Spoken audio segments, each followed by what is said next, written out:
let p of x is equal with sum k equal with 1 to infinity x minus 2 in a k over k squared. Find the interval in which the derivative of this series it converges. First of all, let's find the derivative of p of x. If we find the derivative of p of x, so p of x is going to be equal, so we are finding derivative, and is going k equal with 1 to infinity.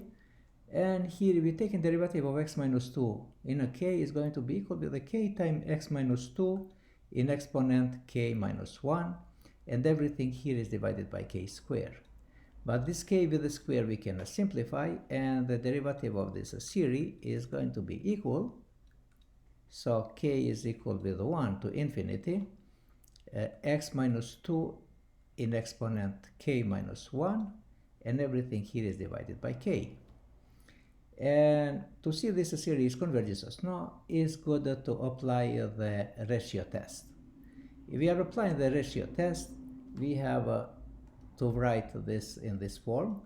So limit n goes to infinity, and with the absolute value here, an plus 1 is divided by an.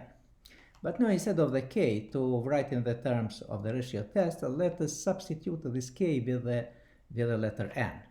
And let me write p prime of x, or derivative of this series, what we said before, k is equal with 1 to infinity. We can write x minus 2 in exponent n minus 1. Everything here is divided by n. And now we can write here. So let me take just some smaller substitution here.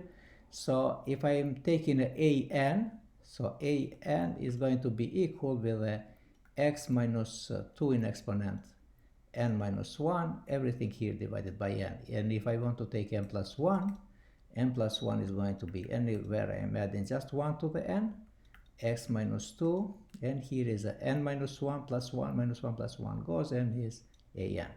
And now this I can substitute in this limit here, and we are going to get this form. Limit of n goes to infinity.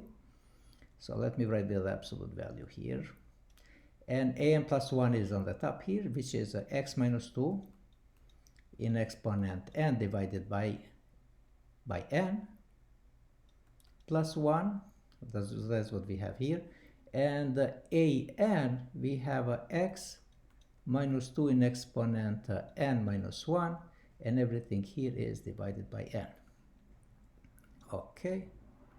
And now when we are rearranging this formula a little bit better, when we do some algebra, so we see this goes on the top here and gets n, and this x minus 2 in n is x minus 2 in exponent n, and down inside with the inside down going to be n plus 1. So I'm just putting those n's with the n's I am matching up, and here what's happening, x minus 2 in n minus 1 is going to be x minus 2 in n times x minus 2 in minus 1 here.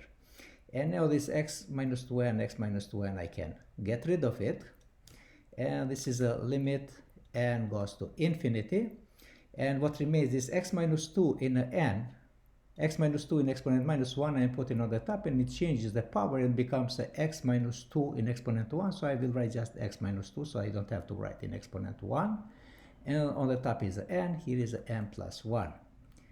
And now this is we came in a better position. Then limit n goes to infinity. And what do I have here? So just let me erase here, because here I think I can do something better. I can factorize this, or this x minus 2 I can put in the front of the limit here. So I can write, let me write here, just 1 second. X minus 2 I can write time a limit n goes to infinity, and n divided by n plus 1. And here if we are divided everything by n, and if we are applying the n goes to infinity, this everything here goes is going to be 1, and what remains of the L here is x minus 2 in an absolute value, x minus 2. okay, time 1 is x minus 2. This is just x minus 2. And now for the series to converge when we apply a ratio test, so if L is less than 1, the series converges absolutely. If L is greater than 1, it diverges, and if L is equal with 1, is inconclusive. But so we taking this x minus 2, and this one has to be less than 1 in order to converge absolutely. So now what do we have here? So x minus 2 is less than 1, and we have here x minus 2 is greater or equal to 3. So this we have here. I'm sorry. Is greater or equal to minus 1. Okay, so this scenario we have. And now I'm adding here plus 2 in this side, plus 2 in this side. What's going to happen here? X is going to be less than 3. But in this here, because this is absolute value, it has two solutions. And x minus 2, if I'm adding plus 2 both sides, plus 2 here, so this we can cancel, and x is greater or equal with 1.